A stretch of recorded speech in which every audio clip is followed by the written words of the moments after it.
എൻ്റെ പേര് സുഫാനാണ്. ഞാൻ ഇവിടെ മലപ്പുറം മമ്മൂട്ടി ഫാൻസിന്റെ പ്രസിഡന്റാണ്. ഇത് നമ്മുടെ വൈസ് പ്രസിഡന്റാണ് ഷമീം. നമ്മളിവിടെ ഏതൊരു മമ്മൂക്ക പടം വന്നാലും അത് മാസ് ക്ലാസ് അങ്ങനെ വ്യത്യാസമില്ലാതെ നമ്മളെല്ലാ പടവും ഒരു ആഘോഷ രൂപത്തിലാണ് ഇവിടെ എടുക്കാറുള്ളത്. ഇപ്പോൾ ഈ ടെർബോ എന്നുള്ളത് മമ്മൂക്കാൻ്റെ തന്നെ മമ്മൂട്ടി കമ്പനീന്റെ 5ാമത്തെ പടമാണ്. ഏറ്റവും ചെലവേറിയ പടമാണ് മമ്മൂട്ടി കമ്പനി എടുക്കുന്നത്.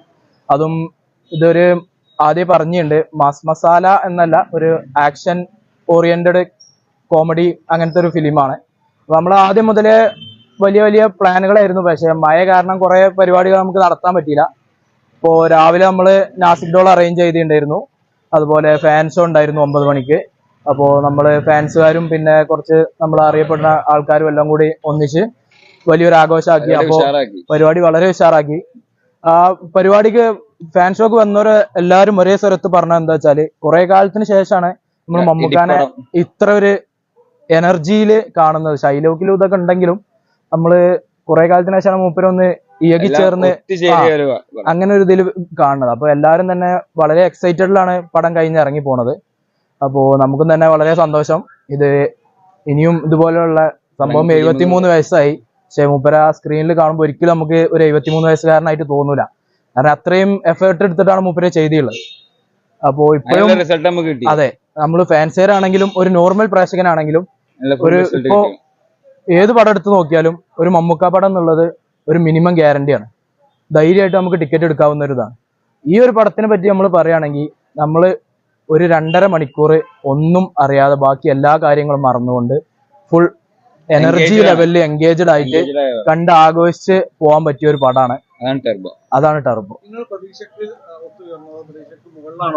നമ്മൾ പ്രതീക്ഷിച്ചിലേറെ ഉയർന്നാണ്. കാരണം ഇതിന്റെ മുമ്പ് നമ്മളെന്താ വെച്ചാൽ വൈശാഖ് മമ്മൂക്കാനെ വെച്ച് ചെയ്ത 2 പടങ്ങളും നമുക്ക് ആഘോഷാക്കാൻ പറ്റിയിട്ടുണ്ട്. പിന്നെ അന്നൊക്കെ എന്ന് പറഞ്ഞാൽ സ്ക്രിപ്റ്റ് വേറെ ആളായിരുന്നു. ഇതിപ്പോ മിഥുൻ മാനുവലിന്റെ സ്ക്രിപ്റ്റും കൂടി ആയപ്പോൾ നമുക്ക് 2 ഇരട്ടി എന്താ പറയാ, നമ്മൾ പ്രതീക്ഷിച്ച 2 ഇരട്ടി സന്തോഷമാണ് നമുക്ക് കിട്ടിയുള്ളത് ഈ പടത്തിൽ നിന്ന്.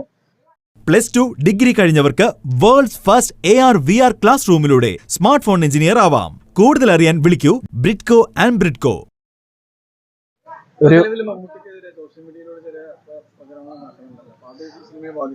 അതൊരിക്കലും ഈ സിനിമയെ ബാധിക്കില്ല. സിനിമ എന്ന് പറഞ്ഞാൽ മമ്മൂട്ടി എന്നല്ല, ആരായാലും പടം നല്ലതാണോ മറ്റൊരു സംഭവങ്ങളും ആ പടത്തിന് ബാധിക്കൂല. അത് നമുക്ക് വളരെ എത്രയോ തെളിവുകളുണ്ട്. അപ്പൊ ഈ പടത്തിന്റെ ബുക്കിംഗ് എടുത്ത് നോക്കിയാൽ തന്നെ നമുക്ക് അറിയാവുന്നതാണ്. ഇപ്പോൾ കേരളത്തിൽ എവിടെയാണെങ്കിലും ടിക്കറ്റ് കിട്ടാനില്ല. അപ്പോൾ ഇവിടെ തന്നെ 3rd ഷോ ഇട്ടത് ഏകദേശം ഫുള്ളാവാനായി. അപ്പൊ വിവാദങ്ങളോ കാര്യങ്ങളോ ഒന്നും ഒരിക്കലും പടത്തിനെ ബാധിക്കൂല. പടം നല്ലതാണെങ്കിൽ ആളുകൾ കേൾക്കും. അതാണ് മലയാളം. നമ്മൾ പൊതുവെ ഇവിടെ ചെയ്യാറെന്താ വെച്ചാല് നാസിക് ഡോള്, പിന്നെ ഇവിടെ അലങ്കരിക്കലുണ്ട്. ഇതിപ്പോ മഴ ആയതുകൊണ്ട് പിന്നെ നമുക്കത് ചെയ്യാൻ കഴിഞ്ഞില്ല. പിന്നെ നമ്മൾ എന്താ വെച്ചാല് പൊതുവെ ഈ പടം ഹിറ്റ് ആവുകയാണെങ്കിൽ നമ്മൾ വിജയാഘോഷം എന്ന് പറഞ്ഞിട്ട് തിയേറ്ററിൽ ഒരു കേക്ക് മുറി ഉണ്ടാവും. അതിന്റെ പുറമെ പുറത്ത് വല്ല അനാഥാലയങ്ങളിലോ ഇതോ ഒക്കെ അന്നദാനമായിട്ട് അങ്ങനെയാണ് നമ്മൾ പൊതുവെ അങ്ങനെ ആഘോഷിക്കാറ്. കാരണം അത് മമ്മൂക്കാന്റെ ഒരു ഇതാണ്. മമ്മൂക്ക പറഞ്ഞത് നമ്മൾ തിയേറ്ററിൽ കുറെ ഇതാക്കുക എന്നുള്ളതല്ല, നമ്മളെ കൊണ്ട് ഒരു മനുഷ്യന് എന്ത് ഉപകാരം ചെയ്യാൻ പറ്റും അത് ചെയ്യാന്നുള്ളതാണ് ഫാൻസ് കൊണ്ട് നമുക്ക് ഉദ്ദേശിക്കുക. അങ്ങനെയാണ് Mammootty fans and welfare association നമ്മൾ ഇടാനുള്ള കാരണം. ഇപ്പോൾ ഈ വർഷങ്ങളായിട്ട് കേരളത്തിലെ എല്ലാ ഇതിലും നമ്മൾ ചെയ്തു വരുന്നതാണ്. ഇപ്പൊ മലപ്പുറത്ത് തന്നെ നമ്മൾ ബർത്ത്ഡേക്ക് ഇപ്പൊ കഴിഞ്ഞ പ്രാവശ്യം നമ്മളിവിടെ അങ്ങാടിപ്പുറത്ത് ഒരു ഇതിൽ കൊടുത്തിട്ടുണ്ടായിരുന്നു, അന്ന് അഗതി മന്ദിരത്തിൽ. അങ്ങനെ നമ്മളെല്ലാ ബർത്ത്ഡേയും എല്ലാ പടങ്ങളും നമ്മൾ ആഘോഷിക്കല് അങ്ങനെ ഏതെങ്കിലും ഒരു ഇതിൽ. ഫണ്ടിങ് എന്ന് പറഞ്ഞാൽ നമ്മൾ യൂണിറ്റിൽ ഉള്ളവർ തമ്മിൽ പിരിക്കും. അങ്ങനെയാണ് നമ്മൾ ചെയ്യാറുള്ളത്. ഇപ്പോൾ കുറെ ഗൾഫ് ഉള്ള ടീംസ് ഉണ്ട് അങ്ങനെ. അതേപോലെ ഫാൻ ഷോന്റെ ആകുമ്പോൾ ഫാൻ ഷോ നമുക്ക് ഒരു ടിക്കറ്റും എക്സ്ട്രാ വരുന്ന പൈസ വെച്ചിട്ട് അതിന് എടുത്തുകൊണ്ടാണ് ചെയ്യാറുള്ളത്. 21 ലക്ഷത്തോളം സന്തുഷ്ടരായ ഉപഭോക്താക്കളും 2 ലക്ഷത്തോളം തിമിര ശസ്ത്രക്രിയകളും പൂർത്തിയാക്കിയ മലബാറിലെ ഏക കണ്ണാശുപത്രി ആൽ സലാമ ഐ ഹോസ്പിറ്റൽ.